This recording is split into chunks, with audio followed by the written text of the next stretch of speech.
All right, I think I'm live. If you can hear me, let me know in the chat, and we'll get going here.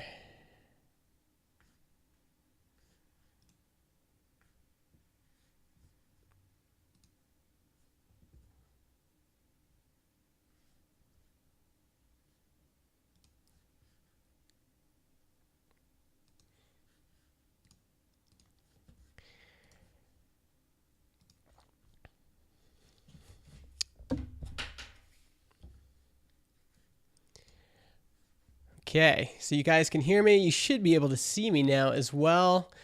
I was trying to get some music to play during that opening, but I can't figure out how to do that. And so I'm still messing around with OBS, which is this streaming software. It's open source, which is cool, but sometimes it's hard to figure this stuff out. Let's mess around with some color here. I'm not sure if that's better. Anyway, folks, I'm going to try to answer Dave Sedia's. Is it Sedia? Is that your last name? Sedia? I'm going to try to answer Dave's question. He asked it in the Product People forums here. How can I screencast faster? Does anyone here do a lot of screencasting? Have you gotten faster at it? I'm getting more serious into it lately, and wow, it is slow going. And I'm guessing if you Google Dave Sedia, he's got a book out. This is Dave right here. And if you're interested in React, you've come to the right place. So Dave is teaching folks how to code in React, and I'm guessing he's creating a course on that. And he's wondering, how can I do this faster? It's really slow going. So I thought today I would show you folks the way I do that in Screenflow. So unfortunately, this is going to be a Mac only tutorial. Let's see here. Oh, and actually, you know what? I'm going to do one more thing. Just give me a second here, because I've got one thing I like doing with these is I like overlaying the chat for the folks later. So let's see if I can do that here. Obviously, I should have done this before, but it's all right. So we're going to get chat. Where is it? No. Just bear with me. This is going to be the one hiccup in this whole thing. Browser source, Windows capture. There we go. Okay, so we're going to go chat.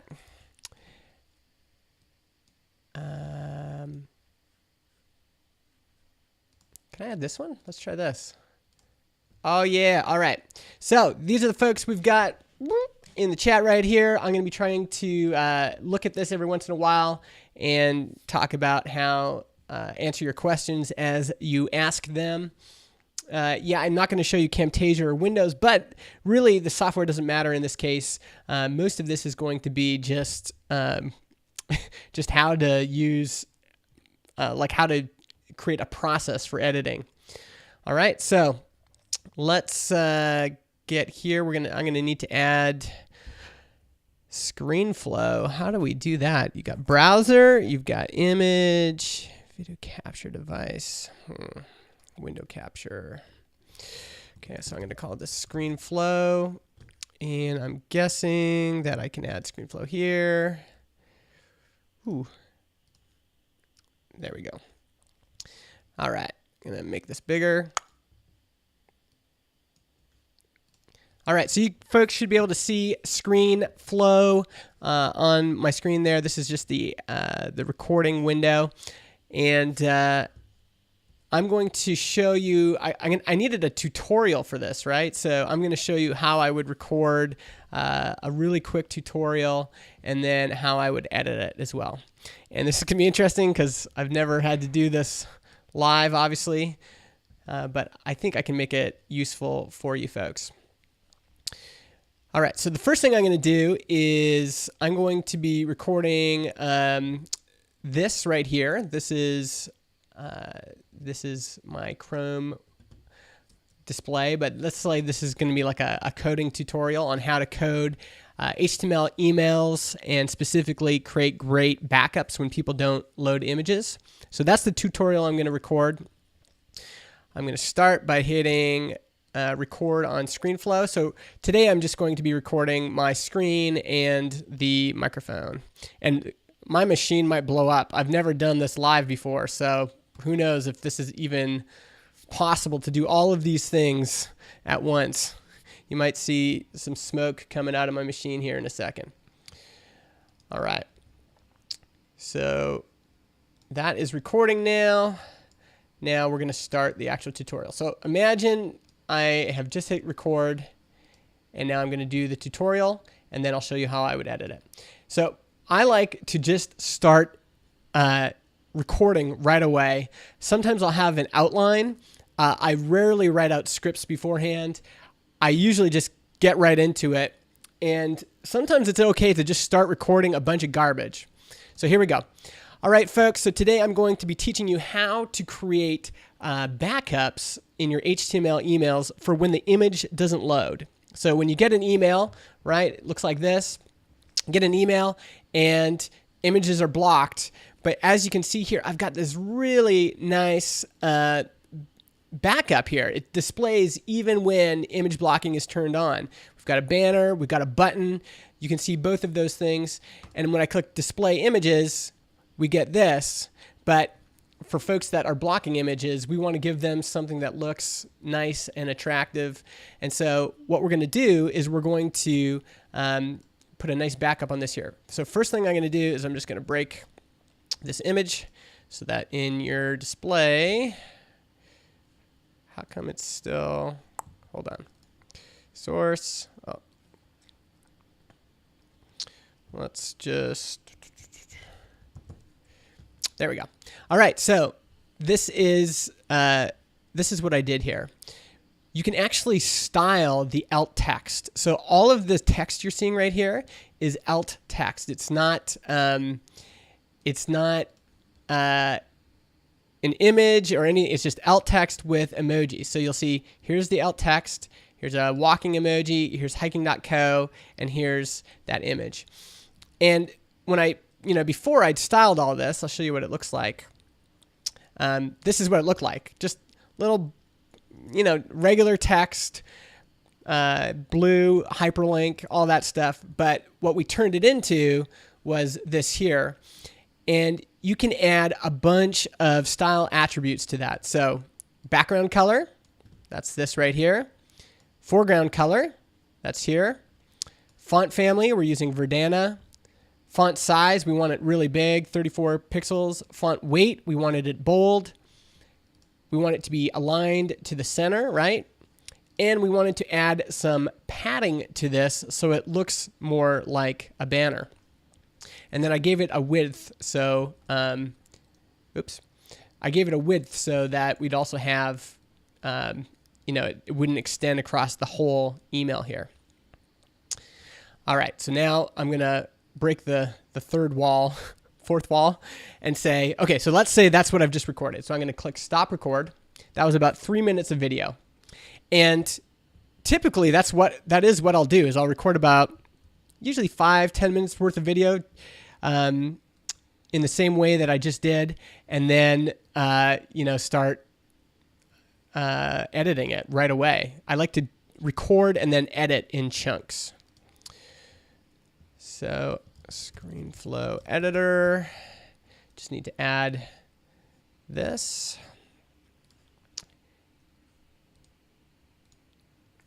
Perfect. So we're actually going to be able to look at this here. You folks should see my screen now. Let's check in with the live chat. How's any questions there yet? What do we got? Live chat. Hiking goes there. Pro tip, double check the mic before you spend 20 minutes. Yes, that's good.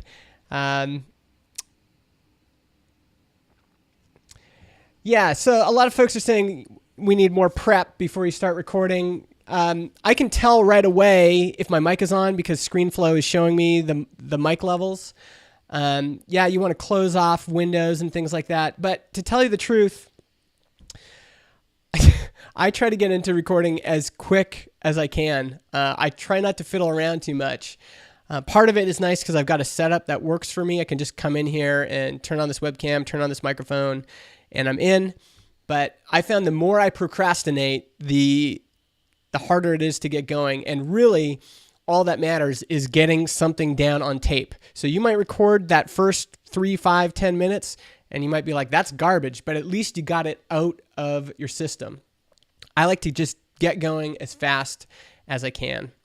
And again, this is all obviously just what works for me, might not work for you folks. I like to start recording and then get to this stage here where I can edit. Now, the first thing I'll do is I'll choose the what resolution I'm going to have. 1920 by 1080. Usually I do double that, but for the sake of this video, I'm just gonna do kind of classic HD.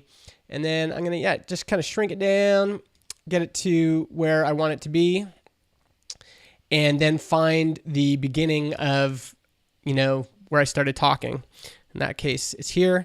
One thing I like about Screenflow is this ripple delete. So I just clicked O, and that selects everything to the left of my selector there. And then I hit Command Delete, and it deletes that whole section. Can you folks see that? Oh, you can't see my whole window. Hold on. That's not good. Let me minimize this down so you can see my whole editor, or at least as much as my editor as possible. There, is that better? Okay, so let me redo what I just did. So, I'm looking in my preview here, and I want to find when I started speaking. It's right around here, right? So I'm going to hit O, which is a shortcut, and then Command Delete, and it ripple deletes everything. Just pushes it right over. This is the beginning of my video. And again, you might it's nice to be able to kind of fit your, whatever you want to show in the main in your actual viewport here. And I'll just go through it like that. So I'll usually listen to the audio, and I just find the spots that need to be cut out. In this case, I clicked I, and then I find where I want to cut out this section. So I, and then O, kind of closes off that selection, and then ripple delete. So Command Delete deletes it, and I'll keep going. I might want to cut out this part, and I might have a section of the screencast now, right? 3 kind of sections. At this point, I'll go back in and start recording again. I'll record the next little bit. And I basically keep repeating that. So what I just showed you there, I just keep repeating that bit. I'll just start recording. Sometimes I'll make a couple mistakes. I'll have a few tries. And after about 5-10 minutes, I'm like, okay, let's hit pause. Let's take a look at what I've done. Go into the editor, trim out the bits that I don't like. Maybe watch it once through and go, oh yeah, that's pretty good. And then go to the next section. And I just keep repeating that over and over and over again until I've got the finished product. And I can usually, because I'm doing all of this in real time, I'm not like some folks record the video first and then they go back and then record the audio. I've tried that before, and I just find it really cumbersome. I really like doing it live, video and audio at the same time. What about you folks in the chat? What kind of things do you, what kind of folks do you do? So Ryan says, don't start with an intro. If you're doing a series, record the intro at the end so you're more smooth and clear. I like that idea. Do you have a length of tutorial that you're trying to get to? So generally, my videos are 5 to 15 minutes. If I'm getting to 15 minutes, I know it's probably too long. I really like 5 to 10 minutes, and that's for both my YouTube stuff and the video tutorials I'm selling in online courses. So I think, like, if we go to marketing for developers, how long are those videos? I think those videos are like 7 minutes each, something around there. And for a 7-minute video, let's see here. So this is marketing for developers. 4 minutes, 7 minutes, 5 minutes, 2 minutes, 11 minutes. This was an interview, that's 46 minutes, but 9 minutes. You can see they're all kind of in the 5 to 15 minute range. Some of these are a bit longer. This one was 18 minutes. But that's usually the target for most of my stuff. And so how long will it take me? I mean, it really depends. If it's something I'm talking about that I've taught on many, many times, I can start recording and with very minimal outline, just like have it kind of up here because I've done it so many times. Sometimes I'll have an outline right next to me, like on paper, and I'll just have, okay, start with this point, start with this point, start with this point, start with this point. And then as I'm recording, I can just look down and go, okay, yeah, this is the next part, and just kind of go from there. The other thing, I'm not super, like some people are really finicky about the jump that happens when you cut, right? So I might cut this video, I'll be talking, and then I want to cut out a piece right here, and then the next frame, my face is over here. I'm not super picky about those. I don't think people care. I think people would rather have it be concise and clear. Sometimes you can overlay video on top and or an image or whatever and not have that jump. That's the last stage usually, is when I'm editing. So here's my editor again. My last stage is sometimes I'll have, text overlays. So I'll add that after I've recorded everything. I'll add some text and then decide where I want it to be. So I might have, something over here, remember, whatever. And I'll figure out last minute touches like titles and overlays and, oh wait, you guys can't see what I'm doing. So I'll do all of this stuff later. I don't, all of the text stuff. And also the other thing that Screenflow has now that I found helpful is you can select the whole audio layer. And so once I'm done recording everything, I'll click this smooth volume levels and it'll automatically smooth out the audio. Usually it amplifies it a bit and kind of makes it more consistent. So I'll do that as like the last step.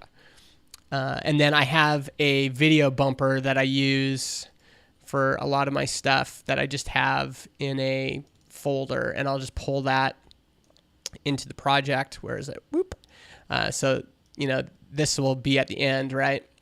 And all that happens in the last 5-10 minutes of editing. I'll clean up all that stuff, and then I'll watch it one more time, and then export it, and then I'm done. Any other questions in the chat before we go? I don't know if that was helpful. I think, do we use an external audio mixer? I just use this microphone, which is a USB mic. It goes into my laptop, and that's it. So no external mixer. And I probably could. I mean, my stuff could definitely get better, but I found the most important thing is you start recording. You have to be the part that most people need help with isn't having perfect sounding audio. You need good sounding audio, but the part most people have a hard time with is just being engaging on camera or being engaging in video. They're not. They're just not engaging. They haven't figured out how to connect with the people that are watching or listening. They haven't figured out pacing. There's a cadence to these that once you get it, you have to practice it. But once you get it, your videos just look and sound and feel better than if you were, fiddling around. Like, for example, I've got this pop filter, which I should use all the time. And Chris Enns, if he's still around, is probably like, Justin, yeah, you should use that all the time. But, and this is important to have all this set up. But what's more important is, for example, I'm not using it right now because I don't want it in front of my face. I want to be able to connect with you, and anything that's in front of me is putting a barrier between me and the audience. And so I would rather just connect with you folks than having this and have all of my pops stopped, right? So the reason I tell people to start recording right away is I think you just need to practice, and it's okay for you to have 5, 10, 15 takes that don't work. You only get better by actually practicing, by actually doing the recording. And so if you're fiddling around with everything, or you're already thinking, how can I make this more efficient? It's not, you could spend your time better by just doing this over and over and over again and figuring out how to become more engaging on video. I've never recorded my talking head, just audio on my screen. Do you think it matters? So I'm not sure. One thing I've found is that if it's just your screen, there's often times where you're not doing anything on screen, and that stuff doesn't look super awesome. So actually, here, I'll show you something else I often do. So I usually record both. I record my screen and my camera, and Screenflow will record both at the same time, full resolution. But let's just, here, let me just do a quick, I'm going to record my video quick. I don't know if it's going to let me do this, actually. Let's try this. All right, so are you folks still there? Wow. Again, my machine might blow up here because I'm doing this through OBS, but then I'm recording with Screenflow. But I'm going to record a little bit of video. I might be talking about what's on screen. Now I'm going to stop the record. And, okay, I'm going to add this in. And so there's a couple things you can do with video. Let me bring up, okay, here's my Screenflow editor. Okay, so there's a few things you can do here. So let's say that I actually did have a talking head in this video. So I'll bring this down here, bring this up, and okay. So let me delete this. So maybe I've got my video here, and it's, I'm using it to describe what's going on, right? So there's me talking. Now, at a certain point, I might not be doing anything on screen, like I'm not writing any code. This is a great time just to cut. So I just clicked T, and that cut the clip. And now in this next part, I'm going to bring it full screen. So the end result is me talking about what's going on screen, and then cutting to just me on video, and then maybe cutting back to what's going on screen. So I've done that as well, and the advantage is that you break up the video. It's not just you. It's not just you showing your screen. It's not just you showing your face either. It's using kind of 3 different elements: your screen recording, your video recording, which is off to the side, and then a big full screen video recording. All of those are really effective. And then you can add other elements, like, for example, even on this right now, I've overlaid the chat, and overlays can be interesting and engaging as well. Part of it is you just want people to be engaged. You don't want it to be boring, right?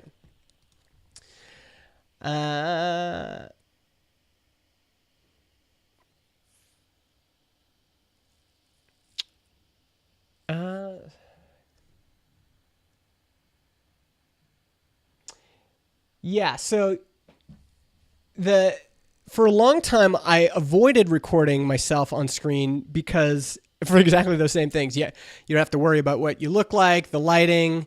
You don't have to even wear a shirt if you don't want. What I found is this Webcam Pro by Logitech is pretty good. It's like good enough. And then I use something called Webcam Settings. I wonder if I can show you this. Probably can. Let's see. I'll add another window capture. Webcam Settings. I'll show you what this looks like. This is in the Mac App Store. There it is. So this is Webcam Settings, this thing right here. And it allows you to adjust the color temperature and other things on the webcam. So for example, I can do this live. I can make this a lot warmer. I can make this a lot cooler. I can increase the saturation. I can desaturate. I can make it brighter. And so there's all sorts of ways you can modify even what a webcam looks like. And I just have a white wall behind me and two big windows. So that's where my light is coming from. And it means that I can only record when it's bright out, and it's best. This is like a perfect day because it's overcast, but it's bright outside. And so I've got all this natural light coming onto my face. If you've seen my videos, you see like often I'll just desaturate it completely so that I have kind of a black and white look. And then I don't have to worry about color correction and things like that. And I'm trying to make a stylistic choice there, but that's what I do for webcam. So Webcam Pro or Webcam by Logitech, the 930E, and Webcam Settings, the app that I just showed you, really helps kind of get a decent enough picture.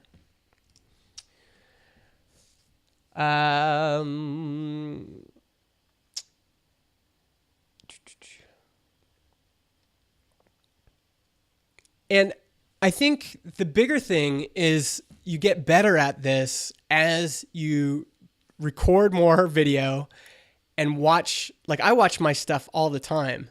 I think Adam Wathen somebody was bugging me about this, that I listen to my own podcast.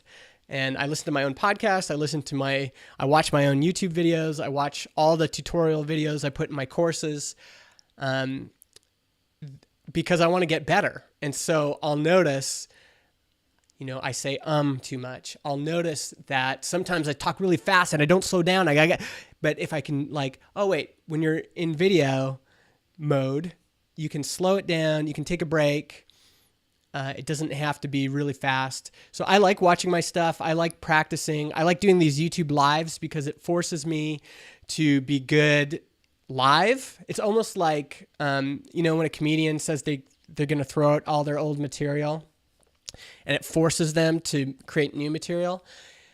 Going live on YouTube forces you to be really good, and there's no editing, right? So I have to be really good live, and that really helps. Yeah, so maybe I'll list out all the equipment here. So like he said, Logitech HD Pro. I think mine's the 930E. Microphone is the ATR2100 USB. Software, I use Screenflow and Webcam Settings. Is that what it's called? Yeah, Webcam Settings. And for music, I use musicformakers.com. And I'm trying to think if there's anything else I use in terms of equipment. I don't think so. So, yeah, I hope that was helpful. I'm going to end it here. So if you have any other questions, hit me up on Twitter. This would be a great time for me to have like a welcome screen with like my my Twitter stuff and you know where else to find me on the web. But man, I'm not very good at this yet. Am I Justin? What does this do? Let's try this quick. Am I Justin? That's my Twitter. The letter M, the letter I, Justin. And okay, so I can select the font. Oh, what does all this do? This is like super boring, obviously, for you guys. And so what can I do here? Oh, yeah, I messed it up. But this is my Twitter handle is in white there somewhere. Thanks again, folks. Reach out to me in real life.